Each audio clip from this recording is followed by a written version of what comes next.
the winter of 1963, my grandmother Della set a cracked yellow mixing bowl on the kitchen table of a farmhouse on County Road 6 outside Tipton, Indiana, and made a whole chocolate cake out of maybe a nickel's worth of cocoa and flour, with not one egg, not one stick of butter, and not a drop of milk in the house to put in it. I was 7 years old, and I stood on a kitchen chair to watch her do it. These are 10 forgotten desserts your grandparents ate in the 50s and 60s, and in 60 years since, I have never tasted a cake I loved more than that one. That bowl had a hairline crack running down one side you could catch with your thumbnail, and she mixed 1,000 desserts in it, and never once bought a single one from a store. Now I know exactly what the words depression dessert put in your head. A family going without. That is exactly backward, and I need you to hear me. A woman who could set a sweet on the table at the end of a lean week, with $1 and some change left to her name, was not going without. She was the finest cook in the county, and here is your proof. The whole family remembers her pie, and not one soul at that table remembers the year it was hard. The going without was never the dessert. The dessert was how she told you it was going to be all right. Somewhere in those same years, a cardboard box showed up on the grocery shelf that promised all you had to do was add water. And slowly, one birthday cake at a time, we handed the mixing bowl over to it. We did not lose these desserts. We were sold the forgetting, 35 cents a box, and rebought it. Stay with me until number 3, because that one we only made on the coldest night of the whole year, and it was the single night that winter the whole family stood in one room, and nobody was tired, and nobody was cross. Number 8 is the cake you just watched her make, the one with nothing in the house at all.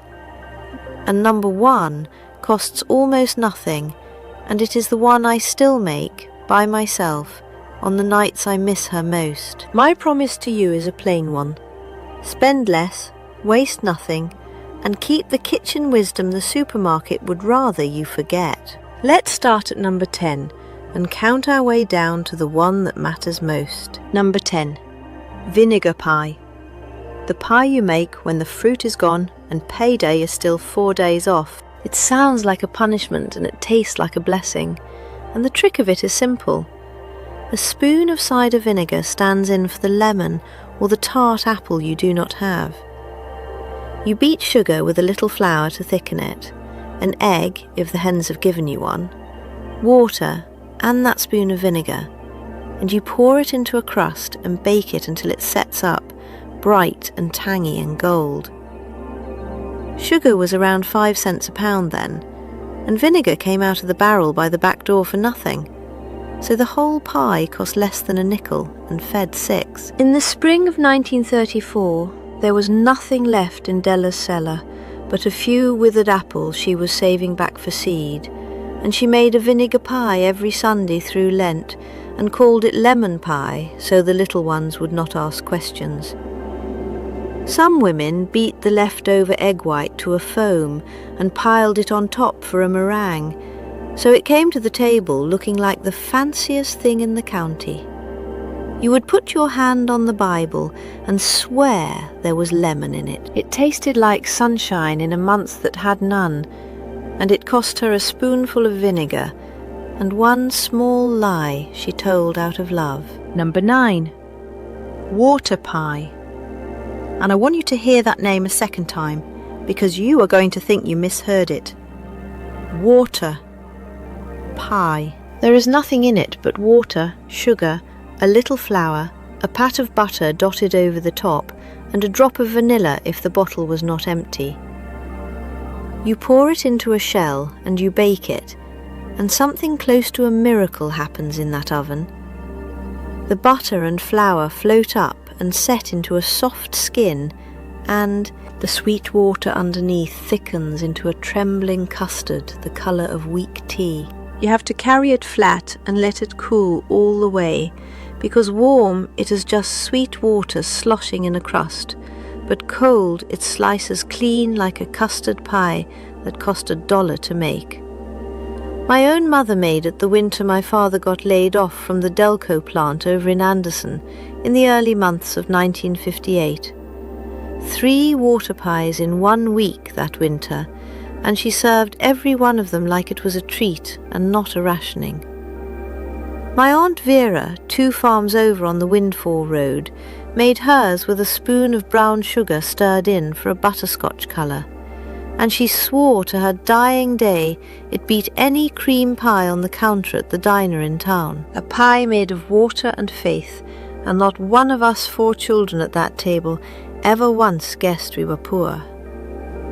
Now the next one has no eggs and no butter either, and it is a chocolate cake, so stay close. Number 8. Here it is, the cake you watched her make in the cold open. They called it Wacky cake, or crazy cake, or just depression cake, and it has no eggs, no butter and no milk, because in the year it was invented there was none of those to spare. You make the whole thing right in the pan you bake it in, so there is not even a bowl to wash, and when a bar of soap had to last the month, an unwashed bowl was its own little savings. You stir together the flour, the sugar, the cocoa, a little salt and baking soda, and then you poke 3 holes in it. 1 hole gets oil, 1 gets vanilla, and 1 gets a spoon of vinegar. You pour cold water over the whole business, stir it right there in the pan, and bake it. Now here is the part that is not folklore. The part a doubting grandchild can go and look up. The vinegar and the soda find each other and let off a little gas. And that gas is the exact job the eggs would have done. It lifts a cake. It is an acid and a base, the same reaction as the volcano you built in the 4th grade, and it is the honest reason a cake with nothing in it rises tall and stays moist 3 days running. For an icing, she would cook a little cocoa with sugar and a spoon of leftover morning coffee, and nobody ever knew the difference. She baked it in a battered square tin she had carried from her own mother's kitchen, and 1 corner was dented, so every cake came out with that square edge gone soft and dark, and every child at the table reached for that corner first. I have baked that cake in the same pan for my own grandchildren, and I never once told them there were no eggs in it until they were grown and gone. In 1953, the boxed mix landed on the shelf at the Kroger, a box that said, "Add water and nothing else, 35 cents, and it was the Wacky cake's own trick sold right back to us in cardboard. Betty Crocker did not invent the eggless cake. Your great-grandmother did, in a pan, in a hard year, for free. They only printed it on a box and charged you for the flour you already owned. The box made a fine enough cake. It never once made a memory. I remember the pan and the crack in the bowl, and her hands. Nobody in this world frames a cake mix. Number 7. Cottage Pudding, which is the plainest little cake in creation, wearing a rich man's coat. On its own it is nothing to look at. A 1-egg, butterless batter, baked flat in a square pan, the kind of thing you would walk right past in a bakery window. But you pour a hot sauce over it while it is still warm from the oven, brown sugar and water, and a spoon of butter cooked down to a syrup, or a lemon sauce if a lemon had come into the house, and the plain little cake drinks that sauce straight up and turns into something you would serve company.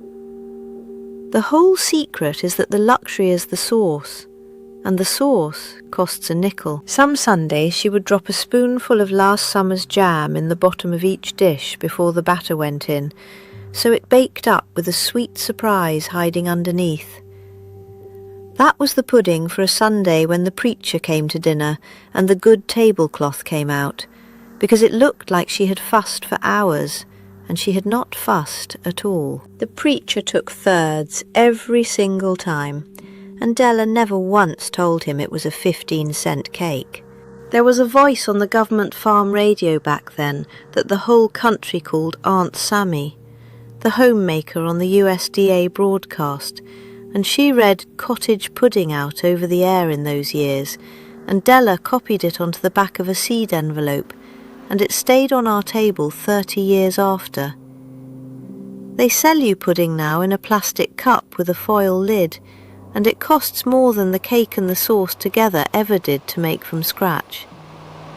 A plain cake and a nickel's worth of hot sauce, and the whole table went quiet, the way a table only goes quiet when something is truly good. That is the entire art of it. Number 6. Apple Brown Betty. And this is where you will want to remember the bread, because you are going to see it again. Della kept a lidded jar of dried breadcrumbs on the counter at all times. The heels and the ends nobody wanted, dried hard as pottery and pounded down fine. And that one jar quietly fed half the desserts in this list. For a Betty, you layer those crumbs with sliced apples, a little sugar, a dab of butter, a good shake of cinnamon. Crumbs and apples, and you bake it until the top goes brown and crisp, and the whole house smells like the first cold morning of fall. The apples were windfalls, the bruised and speckled ones lying on the ground under the trees at the Hartley orchard down the road. A bushel of them, free for anybody willing to bend over and haul. They were an old green apple called Rambo, so tart they made your jaw ache raw, and that sourness was exactly what a plate of sweet crumbs wanted against it. Lydia Maria Child wrote it plain back in 1832 that a careful woman saves every bit of bread before it hardens to be pounded for her puddings. And 130 years later, Della was still doing precisely that. Free apples off the ground and stale bread out of a jar, and it came out of the oven smelling like money we never spent. Hold on to that jar. You will see it one last time. At number 1. Number 5. Baked rice pudding. The kind with the brown skin across the top that you either loved or fought your brother for. There is nothing to it. A handful of rice, a quart of milk, a little sugar, a palmful of raisins if there were raisins, and you slide it into a slow oven, and then you do the hardest thing a cook ever does, which is leave it alone for 2 whole hours. Catherine Beecher, who wrote the great book of household management in 1841, taught a whole generation of women that the low, slow oven was the frugal woman's best friend, because it asked nothing of you, and it cooked while you were doing 3 other things. The rice drinks up the milk and turns it into custard, and a skin forms over the top, the deep colour of a worn saddle. And if you were patient enough to stir it down once an hour, the whole thing came out creamy clear through. On a Sunday, she would spoon it warm over a dish of stewed dried apples, and that was 2 desserts out of 1 slow oven and a single handful of grain. Rice was among the cheapest things in the whole store, 6 or 7 cents a pound, and the milk came in from the cow before daylight and cost nothing but the milking. The only ingredients that mattered were the low oven and the patience. And patience was the one thing a farm kitchen never ran short of. It cost pennies and 2 hours of doing nothing at all, and my brother Earl and I fought over that brown skin like it was the last good thing left on the earth. Some days, I think it was. If your own grandmother is coming back to you while you listen to this, do me one kindness and hit subscribe. It costs you nothing, and it keeps me coming back to your kitchen table every single week. Number 4. Molasses Gingerbread, dark and damp, and sweetened with the very cheapest sweet in the whole pantry. When white sugar cost more than a lean week could carry, Molasses was pennies a jug, thick and black and slow, and it made a cake darker and deeper and, I will argue this with anybody who wants to come at me, sweeter than white sugar ever could.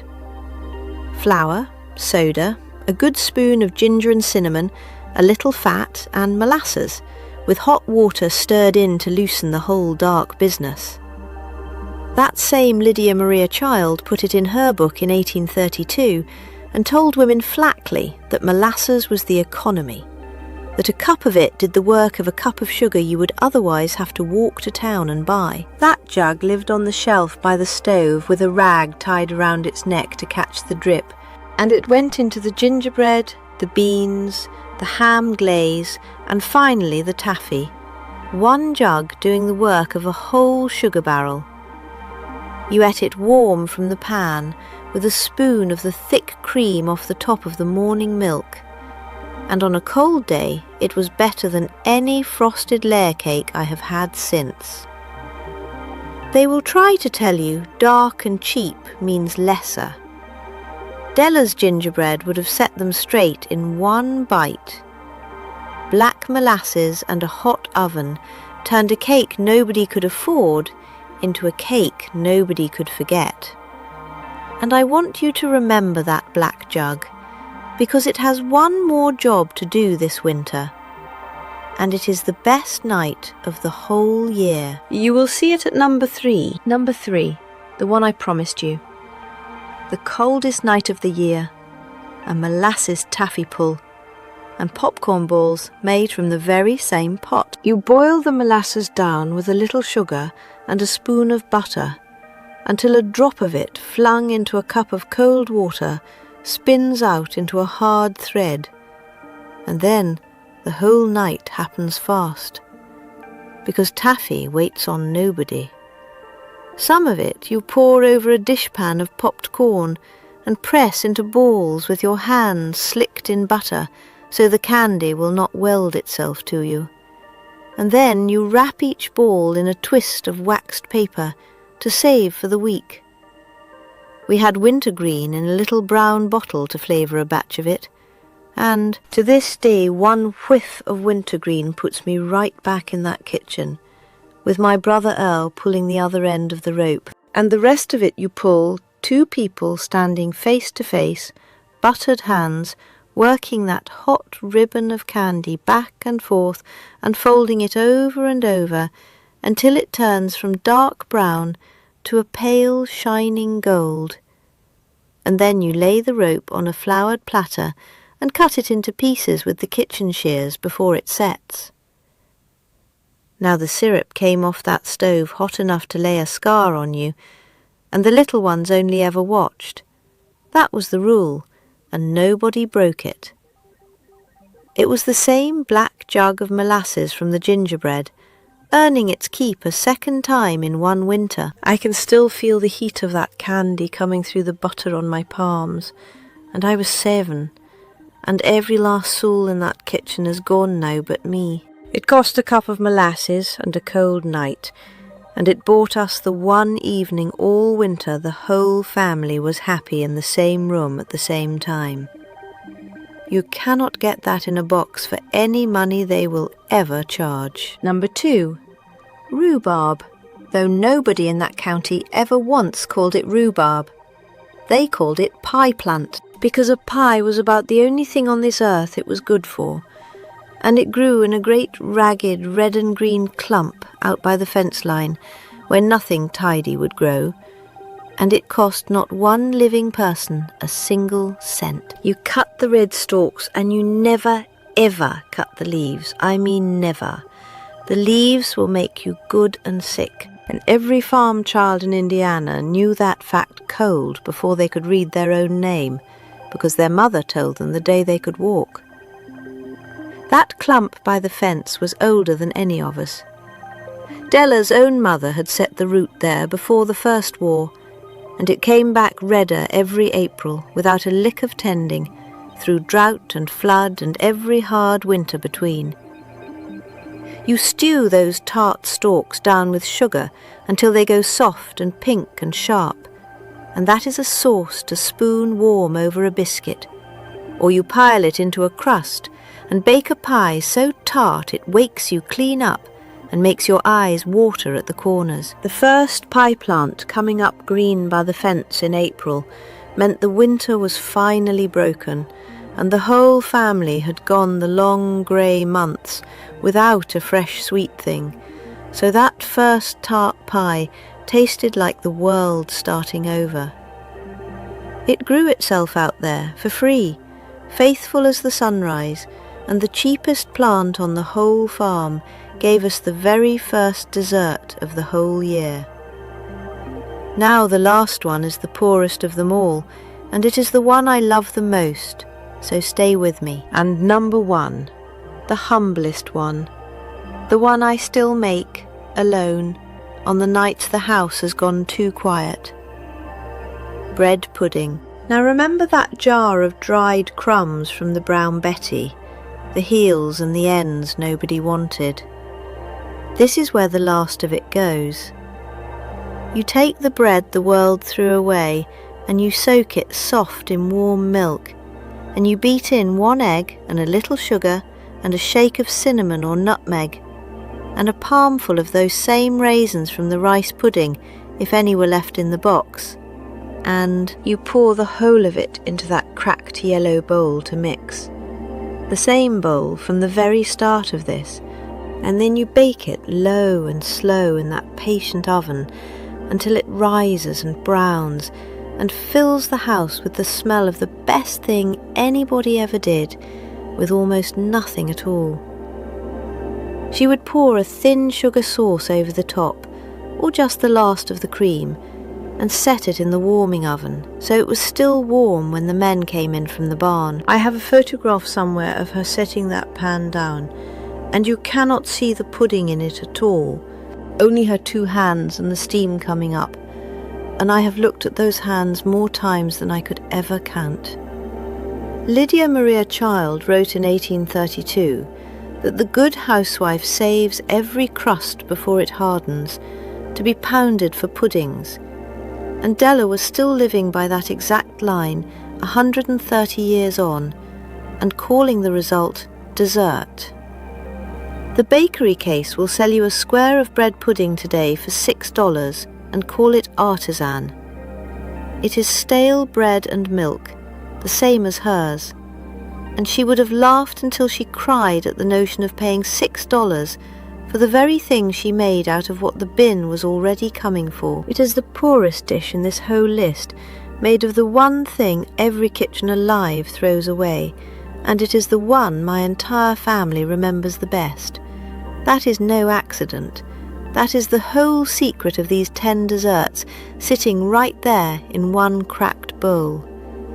The people who loved you were never going without. They knew something the store has spent 60 years trying to make you forget, and they fed it to you off a spoon, and it tasted like being safe.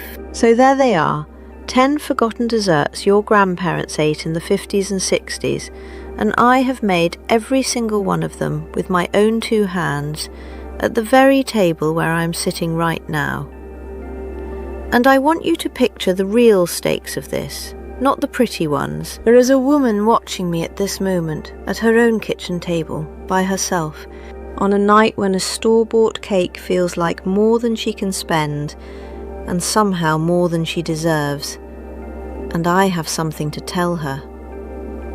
You do not need the box. You never did. That cracked yellow bowl sits on my counter this very minute, the hairline still running down its side after all these years. And I mixed a bread pudding in it just last Sunday from the ends of a loaf I would have thrown out. They sold us the forgetting 1 box at a time, 35 cents, and then $1, and then 6.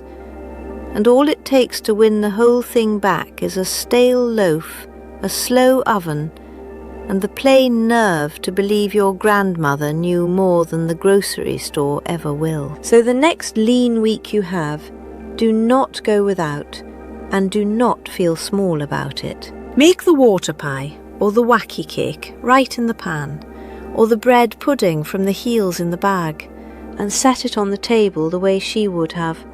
like it was always going to be all right. Then tell me down in the comments the dessert your own grandmother made from almost nothing, the one you would know by its smell before you ever laid eyes on it.